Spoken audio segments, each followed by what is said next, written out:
Greetings, Earthlings. Oz here, and today I am not transmitting to you from Planet Oz. I am coming at you from Los Angeles, California, and I'm here because the topic of today's film is Hollywood, and I thought it would be appropriate to be kind of right beside the lion's den, so to speak, and discussing this issue of whether or not big Hollywood narrative fictional entertainment films are and can sometimes be disclosure. Are they disclosing? Are they using Hollywood movies as a vehicle for disclosing? And if so, why are they doing that? Why disclose at all? What do they get out of it? So those are the things that are going to be covered in this film. And I'm going to start with this idea right off the bat, which is, one might say, well, how does it even count as disclosure? I'll talk about why they need to do it, or why they bother to do it in a minute. But before that, it's like, let's say they have to. Let's say they have to do it. Well, if they're doing it and they're presenting something as fiction, how does that count? How do you get away with disclosure? The idea there is that regardless of whether or not something is presented as fiction or presented as fact, ultimately it comes down to you as the consumer, your consciousness, your discernment, your assessment of what you're seeing, and your decision with your free will as to whether or not such a thing that you're watching is fact or fiction. Probably truth or fiction would be a better way to look at it here. So truth or fiction, you can decide, and this cuts both ways. For example, somebody might send you a link to this documentary and they're just like, this is amazing. This explains completely the reality of what happened. See, it's right here in this documentary. So documentaries are believed to be films about truth. But then the other person might look at it and just say, this is absolutely ridiculous. This is pure fiction. This is pure propaganda. This is complete illusion. This is a lie. So it doesn't matter. It's presented as truth, and yet it is interpreted as fiction. And in the same way, something could be presented as fiction, packaged as fiction, nothing on it says based on a true story, and yet it might be true, and it may be true for you. Maybe as an example, I'll run through the rest of this explanation. Let's just say that we have technology that gets us around the solar system. So we think so far we're limited to the moon and almost Mars, but let's say there's actually more than that. So a TV series or a show or something like that might be rendering a vision of life in which the technology is there and we're elsewhere in the solar system and we're doing whatever, working, making money, playing. It's just an expanded version of what we're doing here. So let's just say that's going on. They make the show, they show it to us. Well, there you go, right there. It is with our free will to say, I think that this is rendering something that's true and is really going on, or it's fiction. So if there was a motivation to disclose, and one wanted to disclose but not really, if one wanted to check the box but didn't actually want to be completely forthright about it, then presenting something as fiction while it's actually true is a good way to do that, because then it's out there. You did check the box. You did disclose. You did share the story. Sure, you said it was fiction, presented it as fiction, but that doesn't mean that person, I can't make the person believe that it's fiction. I can't tell them. I can't go inside their consciousness and rewire it to make something true for them that they believe isn't true. So ultimately it was up to them, and they made the determination to reject this whole thing. And there you go. So this gets us to the next question. Why? Why would they do it? Why are they disclosing at all? And what do they get out of it? And what is the deal? So this is going to get metaphysical here, but it will make sense because in order to understand it, why it would matter at all, we are talking about free will. We're talking about the whole thing hinges on free will. So it's about consciousness. It's a battle that's fought, and these are projects undertaken with goals to be achieved that all exist in the world of consciousness. And so those familiar with my content shouldn't be surprised by that at all, but sorry about the sirens. Anyway, hopefully they're not coming for me, what with this disclosure and all. But anyhow, why would they be doing this? What would they be getting out of it? Okay, well, so just recently I did a film about what is the Galactic Federation of Light, and it does a broad explanation of this, but basically I'll just encapsulate here that this is all my mental model. These are all my ideas. You know that, but anyway, I gotta say it. These are just my ideas. Take what resonates. But the in that film, I was basically discussing like what politics looks like, what the war is, what the fight of ideologies is once you get above the material realm that we're in, and what does that look like? What are people actually fighting over? And what it really comes down to is it's the churn of the universe, the cream swirling through the coffee, the universal exploration that is basically hinges around the idea of separation versus unity. So to put it into one metaphorical analogy, you blast the light out into the separation, and then the light makes zillions of decisions. I'm going to move deeper into separation, in other words, deeper into the darkness, or I'm going to move back toward unity. I'm going to move back toward the center. And so all of the light, as it's represented as we know it, the light scattering and swirling all throughout the universe, is all the result of trillions upon trillions of different decisions constantly being made over the ideas of separation or the ideas of unity. And what that looks like here is in the space of third density consciousness, we have a big emphasis on duality, a big emphasis on choice, and mainly what we're doing here is we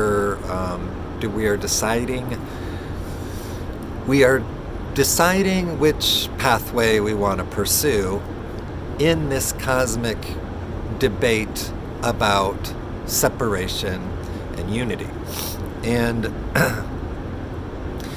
it's worth mentioning, of course, that the separation mindset is what is sometimes referred to as service to self, sometimes referred to as the negative polarity, and often involves with or responsible for a great deal of the negative things that we perceive in our reality, and so they're thought of as bad, and they are for a lot of us. It just kind of conjures up that idea. I'm kind of just dipping into the non-duality aspect of what it looks like in saying that one way to view according to the law of one, and when it all comes to an end, when we all get where we're going, the separation path is ultimately found to be an illusion. So the darkness, the dark path of separation, service to self, negative polarity, darkness, however you want to describe it, that whole thing is ultimately an illusion. And ultimately we all realize it, and at some point unity inevitably wins because it's the only thing that's actually true. All of the rest of it is created in order to generate the churn of the universe that gives us all these magical experiences. So, in other words, all of those who are involved in this separation pathway, this negative pathway, ultimately, they are perfected, glorious unity, souls of unity. But to one extent or another, in their level of awareness, they have agreed or are agreeing on their way in, maybe on their way out, but they are in this space of exploring the separation pathway. And if they're unaware of it, they might read to us as someone who's just a bad seed, just a bad person. They're just they're violent, they're whatever, they're out there. And these are people who are, they're not aware of the choice that they're making. They're not aware of the bigger picture. They're not aware that they have chosen or are choosing the pathway of separation. They're not really thinking about it in those terms. They're just kind of doing what's intuitive to them. And in all likelihood, they're on a reincarnative pathway that is already working toward amassing spiritual energy on the negative pathway. And so that intuition is just guiding them into these things, and they're not aware of what they're doing, but they're doing it. And then you might say, well, why would one that was not aware, why would one who was aware of what they were doing still do it? How does ascended consciousness work up the separation pathway? Why does it happen? Why do people stay there? Don't they eventually become enlightened in some sense to the fact that they know the negative pathway comes to an end? Don't they see that? So why would they do it? Well, because the more they become aware of the role that they're playing, the more they become aware of the reasons why the role is necessary. So one way to look at it as an analogy might be to think about someone who has committed a crime, says they didn't do it, but everyone says that. Everyone knows they did it. It's just plain as day. Everyone knows they did it, but they say they didn't. And what happens? Somebody, whether they hire them or whether even represented by the state, but somebody must represent that person. And in representing that person, they have to do the best job they possibly can. That's their oath, to represent that the person is innocent and advocate for that position toward the goal of making the whole system healthier and stronger and of greater integrity. So another way of thinking about that is that's basically what the whole universe is doing, and the reason why there is such a thing as this separation pathway. It's not to say that it's true. It's not to say that the grand consciousness looks at the darkness and says, there's a chance that you're real, or looks at the darkness and says, that's not illusion, that's something else. It's not that. It's as true as the guilty person who's guilty, and everybody knows it. So looking at it, that's not the point. The point is that it is advocated for, that it is represented, that the debate about it, the cosmic debate of all time, continues to go on, and this is the churn of it. So, I guess you'd probably have to be a pretty loyal planetOZ fan to still be here when we are talking about Hollywood, and I know I got off track in doing that, but I need to just explain it a little bit further, because it's all on track. It actually is all coming back down to what they're doing. But without understanding the consciousness aspect or the spiritual aspect of it, it really doesn't make, the disclosure thing really doesn't make any sense. So here is a very simple model of these two ideologies and how they work. You can see over here, you've got, this is the unity pathway represented as a circle. You've got the separation pathway represented as a pyramid. And what you're looking at here, this blue line up here and up here, that basically represents the barrier of crossing to ascended consciousness. So as people moving up the pathway of separation go up here, they do ascend, and this represents the barrier that they cross, and they get to ascended consciousness, and that's what they all want to do. Over here is where all the unity people are doing it, and you can see it's represented as a circle, and here is the line that goes across it, and here is the ascended consciousness. So, right off the bat, you can observe a couple of differences about these models. For one thing, the unity people, you can see the window of passing is as big as the supply of those who would want to cross it. So ascending consciousness across this threshold on the unity pathway is infinite in scale, and always there is enough room here for all who are here and want to go there. And in addition to that, the more that they are working together, sharing ideas, expanding each other's consciousness, helping each other, the more of them that are doing that, the more they all move up here. So it really is, you can have little people peeking across here and they're pulling others up, and then others are coming, and then it gets faster and faster. That can all happen, but once it reaches this point of critical mass, you can just get this big, in theory, anyway, that's how I understand it, my distortions. So there's unity. This is separation. So separation has a different model.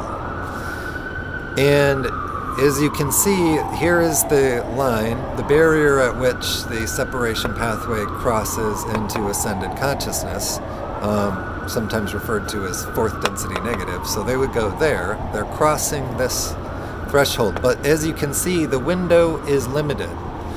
And the window does not accommodate the number of people that are amassed in the pyramid.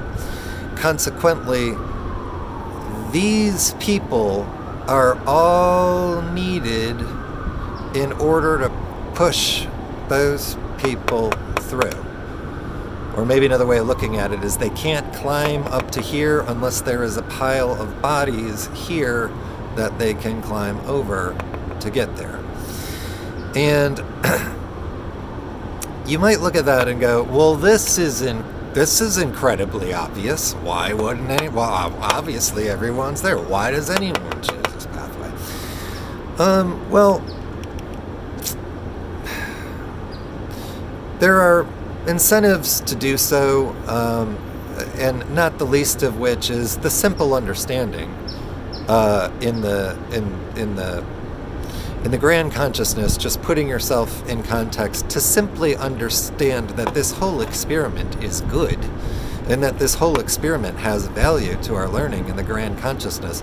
Right there, you can understand how people wanting to be of service could end up in this tree and could be representing these ideas while it's not the truest truth in their heart of who they are. But anyway, since it needs to be there for the universe to work, it is there. That's one of the aspects of it. But here's another one.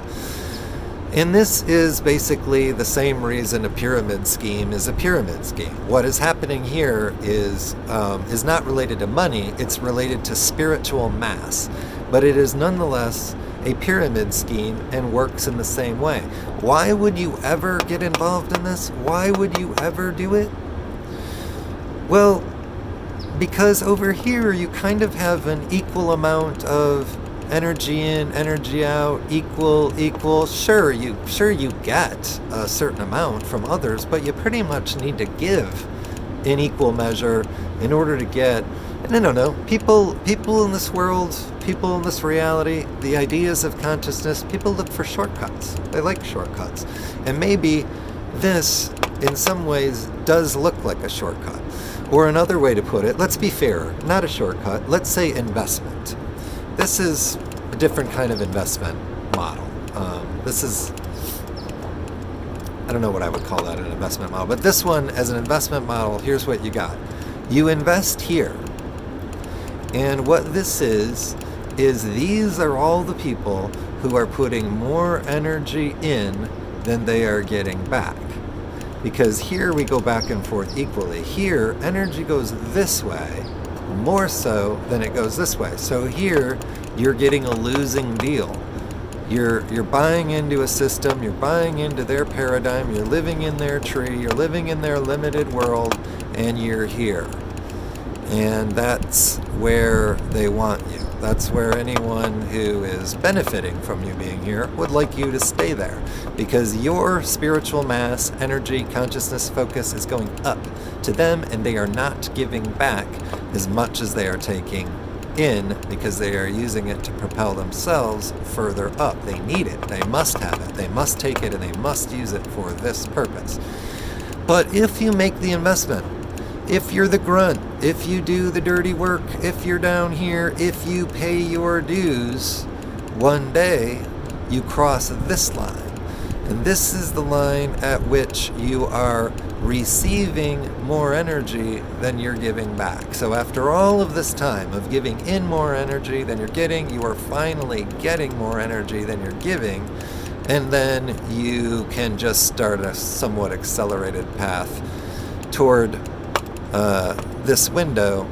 However, it's not a quick process, because the closer you get to this line, the more the people here absolutely must start attacking each other. They have to do everything they can to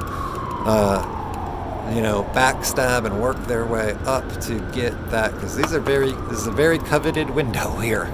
This is a very coveted window for those who are in this tree. I am making my way back to Hollywood. This film, I promise. But yes, there was one more thing, however. So you might look at this and you might ask the question. I'm just going to cover this very briefly, and then we will know exactly what it has to do with Hollywood. So you might say, well, why not just enslave people? What is all this business about disclosure? What is all this business about influencing people through movies and stuff? If you're like at the top of this pyramid, why do that? Why not just enslave the people? Just straight up put them in chains and just force them to work for you. Well, you could do that. And obviously, many people have. And let's just suppose you're a dictator and you do that. Then what are you going to do with those people? Well, to benefit yourself, you would want them doing something that benefits you. So maybe you'd have them mine gold, let's say. So you round up all of these people who are weaker than you, you enslave them, and you have them mine gold for you. And they're mining gold, and you're building gold palaces and gold boats and all of this stuff. You're just Dr. Gold. So you keep doing that for a while, but what happens if at a certain point you come to some realization and you say, wait a minute, I'm getting older, I'm getting old, I'm going to die. I don't think this gold is going to be worth anything to me then. And also, I'm starting to realize, I had never thought this before, but all of a sudden I'm realizing I don't think this is the end. I think maybe I'm going to die, but I think that there is something beyond this. And, okay, so let's say this person, this dictator who's very separation focused, separation mindset, ruthless ruler, he brings in a spiritual expert in the service to self pathway, the negative pathway, and says, all right, so I'm doing pretty good in this negative sense. I'm like, so what do I got to do to make sure I catch that ascension window? What do I got to do? And the person's going to say, you are here. You're just barely on the winning end. You are nowhere near here. And the person says, what are you talking about? I rule a nation. I have slaves. I have millions of slaves. How is it possible? Because what are the slaves doing when they're out there mining the gold? They're disliking you. They are thinking that there is something wrong with this world. They're thinking this can't be how it is. They're thinking this isn't what I'm meant for. This isn't what I am. They're thinking about where they would go once they're free, how they could break away, the drinks that they would imbibe in once they're free. When they're in other words, their consciousness is in a million places, but it's not on you. You are, if anything, they look upon you with disdain, but mainly they don't look upon you at all. They are 1,000 miles away while they are chipping the rocks. And that never mattered to the dictator before, because the material was all that counted. But now that he understands the idea of spiritual mass, he finds himself here, because all of these physical bodies are sending their spiritual mass and consciousness ideas in every direction, everywhere, but doing nothing to propel him up to where he wants to go, or her. Okay, so all of that, where 26 minutes and 30 seconds gets to this Hollywood idea. So basically, to make a long story short, if the whole thing is about consciousness, then we understand what is actually going on in the grand sense of the thing of things. And so now we get to the point where these Hollywood people, these big, it could be other countries too, whatever, Hollywood's just the easy target, but anyway, big, huge, blockbuster movies that cost millions and millions of dollars to make and are selling us a narrative, or they're disclosing, and we accept or reject. So let's just say we have spaceships in our solar system. They make a show presented as fiction, and it's about it. Then it's like, okay, so we're using our ships around, we're doing sneaky things with it, we don't want you to know about it, we're making a bunch of money about it, but here, let me just put this fiction out there, and I can't control whether you assume it's fiction or you assume it's truth. So when you or I or anybody assumes and accepts their truth, they're able to check a few boxes. They're able to check the boxes that they disclosed.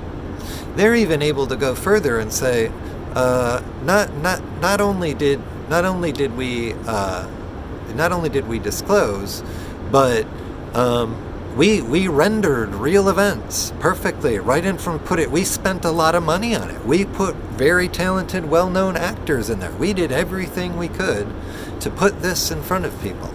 That they decided it was fiction was on them, but we have gone to great lengths to disclose. And so what? So we don't believe that we don't believe we got spaceships flying around the solar system. You know what's so what? Who cares? Well, the idea is that in accepting this paradigm, we're accepting a lot more of it on a subtle level. It might not seem that way at first, but we're accepting a lot more of it. So we're given this paradigm, and our ships aren't out there. We've only gone to the moon. We haven't even made it to Mars. And so we accept this. And we accept limitation. We accept that we are smaller than we are. We accept that we are more isolated than we are, assuming there are things out there in the solar system. I'm just saying, I don't know, but, let's just say they're out there. So why sell us a narrative? Why not? Because it makes us smaller. We think of ourselves as smaller. We're more limited. We are more alone. We are more separated. So the whole thing is just selling this giant paradigm of separation. These people think that whether we're in the solar system or whether we're all across the galaxy or in between galaxies, it doesn't matter. We're all unified with everyone who's out there anyway. It's all unity. It's unity everywhere you go. It's always unity. The unity people don't believe unity is just for Earth and we're just these Earth people and we unify and everyone else is the enemy. No, it's the whole thing. Everything is unity. So the separation mentality really depends on scarcity. It depends on limitation. It depends on It depends on believing in mortality. We need to believe in death. We need to believe in scarcity of resources. We need to believe in limitation to our technology, limitation to our minds. We need to believe that the spirit aspect of who we are is maybe fiction, maybe not. No way to know. Who knows? We're supposed to buy all of this, and when we do, we're here. When we accept all of that limitation, we're here without even having made our choice. We have just accepted this is the paradigm of scarcity, limitation, smallness, isolation, aloneness, separation. This is it. If you believe in this, you end up here. That's it. And they loosh you. So that's where that comes from. The looshing idea is there's your light. Here's your energy. Here's the people that want it. They're just looshing it all so that they can go through there. Yeah. So so there you have it.